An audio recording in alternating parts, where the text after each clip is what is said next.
Hi, let's talk about Epitaphs from the Abyss. This is issue number 9 from Oni Press. This is part of their EC Comics imprint. They bought the rights to the old EC Comics, that classic EC Comics from 1940s and 50s. The whole, I mean before then too, but like the whole like Tales from the Crypt and all that stuff. Now all that stuff I think is admired in rights issues once again. But when they launched EC Comics, they didn't use any of those titles like Two-Fisted Tales and all that stuff, and Haunt of Fear and all Vault of Horror. Instead, they've come up with their own stuff. So Epitaphs from the Abyss is their horror line.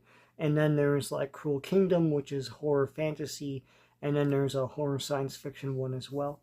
Now, I didn't like the first issue of this because I thought that it didn't have the classic tales of comeuppance.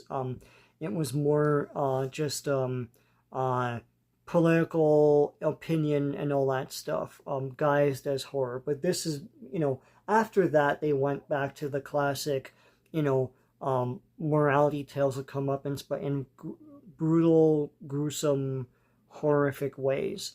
And that's what this is.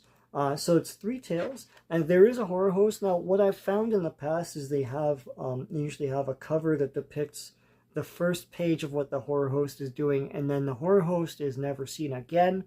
As a result, the thing that you saw on the cover has nothing to do with the stories. In this case, I feel like this has a lot more to do with the first story, and that's good. And the horror host is seen in more than just the first page this time around, so they're improving on that.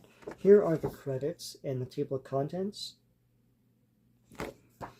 And so the first story, well, here we have the horror host. So it's not like the Crypt Keeper and all that. They made their own horror hosts for this new line of EC Comics. This is, I think, the Gravedigger or something like that. So the first one's called Exterminator. And this is about a guy who takes up a new exterminator job.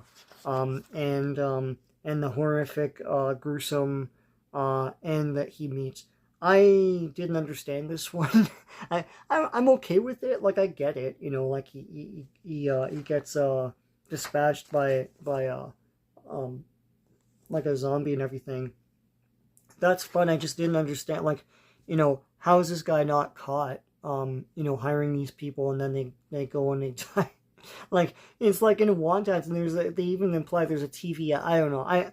I kind of didn't understand this one. Maybe I was in a funny mood or something, or I didn't. I don't know. I read a couple times. I'm like, yeah, am I stupid? Maybe I am. The next one, here you have the horror host introducing Batter Up. That's pretty good. And so this guy's in prison. He's foul anyways. But he goes to prison and he becomes a great baseball or softball player or whatever they play in prison. And he defeats like everybody. He's a great pitcher and all that stuff. There he is in action. Anyways, he tries to escape one time, and then he ends up, and it's brutal and gruesome, just like the old EC Comics. And he ends up in, I guess, hell, playing with all these monsters and everything. So that's fun. And the last story is The Rats of Ash Street. So this woman hates her husband. He's like a good for nothing, just watching TV.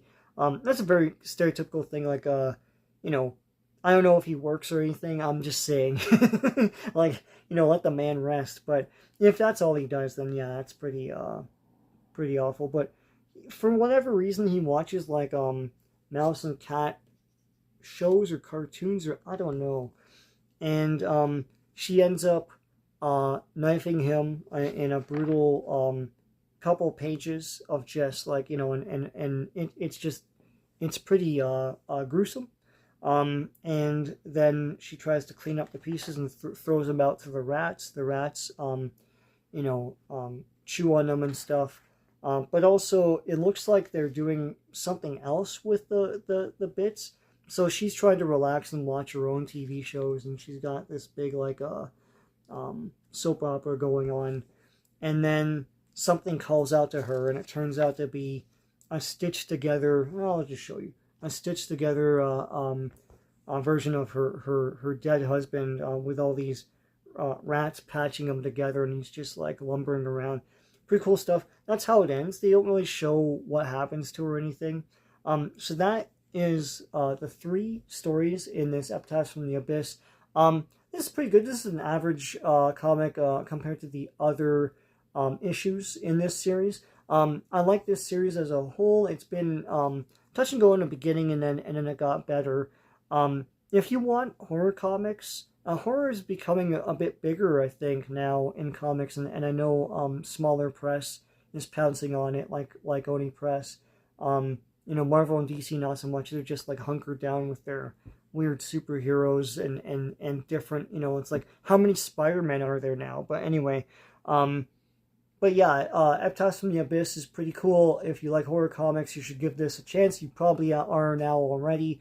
When I talked to the guy at the comic shop, he said that I asked him like how are these doing, and he was like they're steady. It's like no one's jumping onto them, no one's dropping it. It's just the steady clientele, and I guess I'm part of that, right? But I would like to see this grow. It's refreshing breath of fresh air from superheroes and weird unearned plot twists and stuff. I mean, this is just horror anthology stuff. So this is great. I recommend it. If you liked what you saw, please give a like to this video. It really helps me out. And please subscribe to this channel if you haven't already. Lots of great comic book stuff on here. So until next time, take care.